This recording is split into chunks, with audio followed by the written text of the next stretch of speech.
Hello friends, मैं RJ Neha लेकर हाजिर हूँ प्रोफेसर विशाल और प्रियंका की प्रेम कहानी हम सफ़र का 5वां भाग। इस कहानी को लिखा है श्री रविंद्र श्रीवास्तव दीपक जी ने। आज दोनों बहुत खुश थे। आखिर बात ही ऐसी थी, प्रियंका ने एक सुंदर बच्चे को जन्म दिया था। प्रियंका, बताओ इसका नाम क्या रखा जाए? प्रोफेसर विशाल ने पूछा।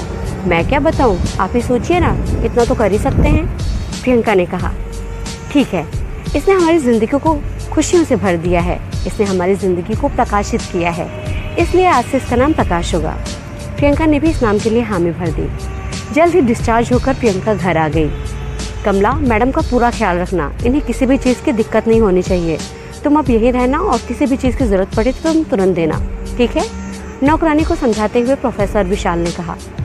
समय धीरे धीरे चलता रहा। प्रकाश अब पूरे 10 साल का हो गया। पढ़ने में वो काफ़ी अच्छा था और स्कूल में टॉप करता था। एक दिन प्रियंका और प्रोफेसर विशाल आपस में बातें करते हैं। सुनिए, मैं कह रही थी कि आप कॉलेज चले जाते हैं और प्रकाश स्कूल चला जाता है। मैं दिन भर घर में बोर होती हूँ। मैं सोच रही थी कि मैं भी कुछ करूँ, अगर आप चाहें तो। मुझे कोई एतराज़ नहीं है, तुम जो चाहो वो करो, मैं हर कदम पे तुम्हारे साथ हूँ।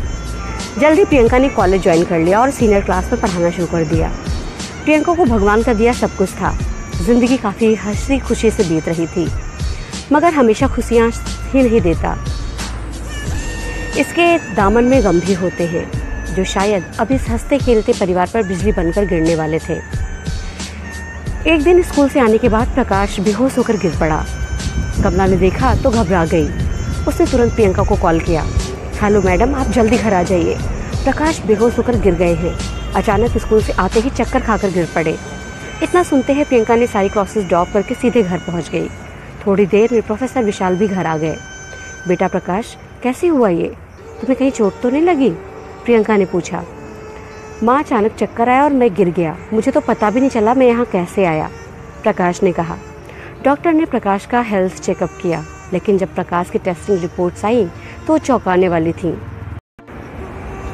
प्रकाश डायबिटीज़ के एक ऐसी बीमारी से ग्रसित था जो ज़िंदगी भर उसे परेशान करने वाली थी। ये बीमारी डायबिटीज़ टाइप 1 थी, जो ठीक नहीं होने वाली है। हाँ, लेकिन इसे कंट्रोल किया जा सकता है। फिर डॉक्टर ने समझाया कि इस टाइप 1 डायबिटीज़ में पैंक्रियाज इंसुलिन बनाने की क्षमता खो देता है, जो कि शरीर का इम्यून सिस्टम इंसुलिन उत्पन्न करने वाली कोशिकाओं को नष्ट कर देता है। डॉक्टर ने प्रियंका को विस्तार से सारी बातें बताई। ये जानते ही प्रियंका रो पड़ी और रोते हुए बोली, हे ईश्वर, आखिर ऐसा क्यों? ये मेरे ही साथ क्यों? प्रोफेसर विशाल प्रियंका को संभालते हैं। फिर डॉक्टर ने प्रियंका को समझाया। डॉक्टर ने दवाइयों के साथ इंजेक्शन भी लिखा और बताया कि ये इंजेक्शन अब जीवन भर उसके लिए चलता रहेगा। डॉक्टर ने प्रकाश की डाइटिंग को भी बताया और इसे फॉलो करने के लिए भी कहा, और कहा अगर ऐसा नहीं किया तो कुछ भी हो सकता है। अब प्रियंका की ज़िंदगी और व्यस्त हो गई थी। घर, कॉलेज और प्रकाश की देखभाल।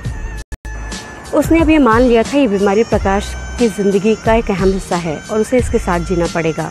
मगर उसे फिक्र थी तो बस इस बात की कि मेरे बाद इसका ख्याल कौन रखेगा। प्रियंका और प्रोफेसर विशाल ने एक दूसरे बच्चे के बारे में भी सोचा, मगर दूसरा बच्चा उनके नसीब में नहीं था। इसलिए अब दोनों ने मान लिया कि ये बीमारी हमसफ़र बनकर ज़िंदगी भर इनका साथ देगी और इन्हें इसी के साथ चलना होगा। इस तरह की प्रेम कहानी शायद ही देखने को मिले, जहाँ शिक्षक और स्टूडेंट में प्रेम हुआ और एक दूसरे के हमसफ़र भी बन गए हों। प्रेम का ये रूप भी देखने को हमें मिला। इसका ये रूप निराला है। आज भी ये जोड़ी हंसी खुशी से ज़िंदगी गुजार रही है। अपनी तमाम मुश्किलों के बावजूद इनके सुहाने सपने बखूबे जी रहे हैं।